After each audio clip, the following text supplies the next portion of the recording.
నమస్కారం. ఈ సరికొత్త విశ్లేషణకు స్వాగతం. ఈరోజు మనం మాట్లాడుకోబోయే అంశం చాలా ఆసక్తికరమైనది. అదే కర్మ సిద్ధాంతం. సాధారణంగా కర్మ అనగానే మనకి వెంటనే గుర్తొచ్చేదేంటి? దేవుడు వేసే ఫైన్ అనో లేదా మనం తప్పు చేస్తే పడే శిక్ష అనో అనుకుంటాం కదా. కాని అది పూర్తిగా నిజం కాదు. కర్మ అనేది కేవలం ఒక పనిష్మెంట్ సిస్టమ్ కాదు. అదొక చాలా లోతైన నైతిక మరియు ప్రకృతి ధర్మం. అసలు మన ఆత్మ ప్రయాణంలో ఈ కర్మ యంత్రాంగం ఎలా పనిచేస్తుందో ఈ విశ్లేషణలో మనం చాలా డీప్గా తెలుసుకుందాం. అసలు ఈ ప్రపంచం నిజంగా న్యాయంగానే నడుస్తోందా లేక ఇదంతా జస్ట్ ఒక కోయిన్సిడెన్స్ అంటారా? తరతరాలుగా మనందరి మెదళ్లల్లో తొలిచేసే అతిపెద్ద డౌట్ ఇదే కదా. ఎందుకంటే మంచివాళ్లు కష్టపడుతుంటారు, తప్పులు చేసేవాళ్లు మాత్రం చాలా హ్యాపీగా లైఫ్ లీడ్ చేస్తుంటారు. కొందరికి పుట్టుకతోని డబ్బు, ఇంకొందరికి పేదరికం వస్తుంది. ఇవన్నీ చూస్తుంటే లైఫ్లో జరిగేదంతా కేవలం అదృష్టం లేదా ర్యాండమ్గా జరిగిపోతుంది అనే భ్రమ కలుగుతుంది.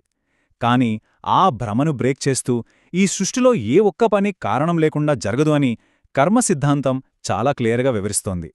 సరే, ఈ టాపిక్ని మనము ఒక 5 భాగాలుగా అర్థం చేసుకుందాం. ఫస్ట్, అన్యాయం అనే భ్రమ గురించి చూద్దాం.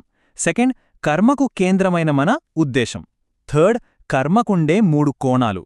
ఫోర్త్, కర్మ అనేది ఒక గురువు, శిక్ష కాదు అని అర్థం చేసుకోవడం. అండ్ ఫైనలీ, భవిష్యత్తును మనం ఎలా మార్చుకోవచ్చనేది చూద్దాం. మొదటి భాగంలోకి వెళదాం. అదే అన్యాయమనే భ్రమ.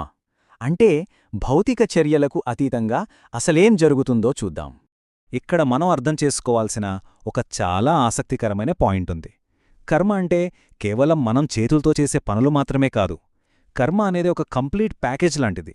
మనం చేసే భౌతిక చర్యలు, లోపల మనసులో మెదిలే ఆలోచనలు, మాట్లాడే మాటలు, దాచిపెట్టుకున్న ఫీలింగ్స్, ఇవన్నీ కలిపితేనే కర్మ. ఒకరి గురించి మనం ప్రేమగా ఆలోచించినా సరే అది ఒక మంచి కర్మకు విత్తనం వేసినట్లే. అదే ఒకరిమీద లోపల ద్వేషం పెంచుకున్నా అది కూడా ఒక కర్మ విత్తనమే. అంటే బయట కనిపించే పని ఎంత ఇంపార్టెంటో లోపల కనిపించని భావన కూడా అంతే ఇంపార్టెంట్ అన్నమాట. ఇక రెండవ భాగం ఉద్దేశం. ఇదే కర్మకు అసలైన కేంద్రం. లోపల దాగి ఉన్న ప్రేరణ గురించి ఇప్పుడు మాట్లాడుకుందాం. బయటకు ఒకేలా కనిపించే పని లోపలి ఉద్దేశం వల్ల ఎంత వేర్వేరు రిజల్ట్స్ ఇస్తుందో ఈ ఉదాహరణ చూస్తే భలేగా అర్థమవుతుంది. ఇక్కడ ఒక సర్జన్ పేషెంటు ప్రాణాన్ని కాపాడాలనే ఉద్దేశంతో కత్తితో బాడీని కోస్తాడు. అదే ఒక దొంగ హానిచేసి దోచుకోవాలనే ఉద్దేశంతో కత్తితో పొడుస్తాడు. ఇద్దరూ చేసింది కత్తితో కోయడమే. కాని ఒకరి ఇంటెన్షన్ ప్రాణాలు పోయడం, మరొకరి ఇంటెన్షన్ ప్రాణాలు తీయడం. సో బాటం లైన్ ఏంటంటే, కర్మను మనం చేసే భౌతిక చర్యతో కొలవలేం. ఆ పని వెనుక ఉన్న మానసిక ఉద్దేశమే కర్మ ఫలితాన్ని డిసైడ్ చేస్తుంది. మనలో చాలామంది కర్మను ఒక బ్యాంక్ అకౌంట్లాగా లెక్కలు వేసుకుంటారు కదా. 10 మంచి పనులు చేశాం కాబట్టి మన అకౌంట్లో 10 సుఖాలు క్రెడిట్ అవ్వాలి అని ఆశిస్తాం. కాని యాక్చువల్లీ అది నిజం కాదు. ఇదొక సాదాసీదా లెక్కల పుస్తకం కాదు. ఇదొక అత్యంత లోతైన సైన్స్.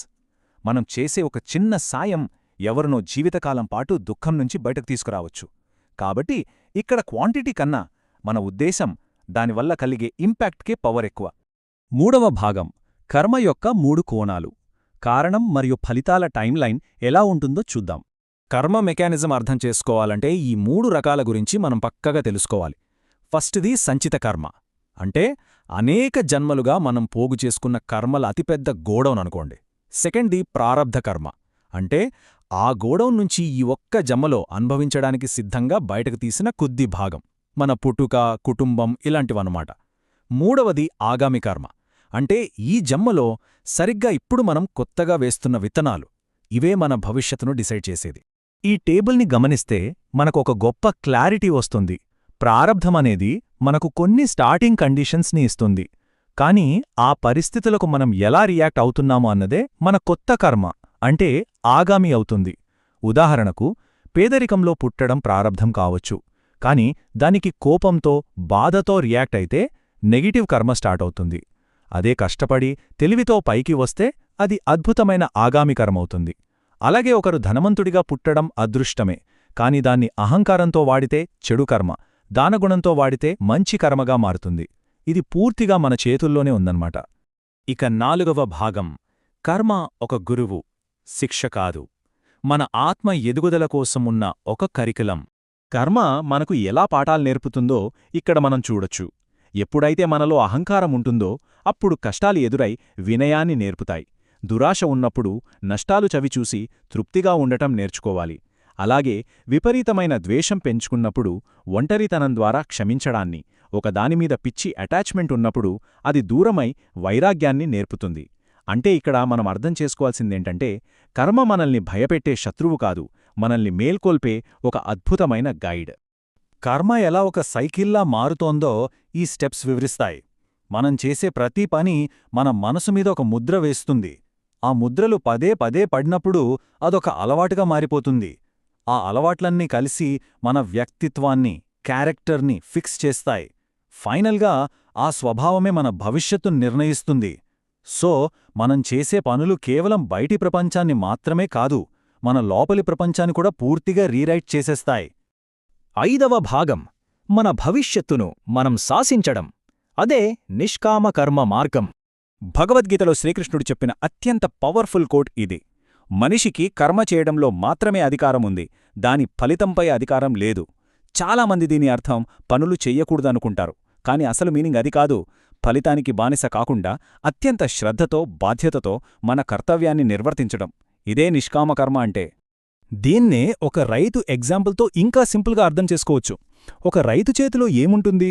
విత్తనం చల్లడం, నేలను దున్నడం, నీరు పెట్టడం, పంటను కాపాడుకోవడం, ఇవి మాత్రమే.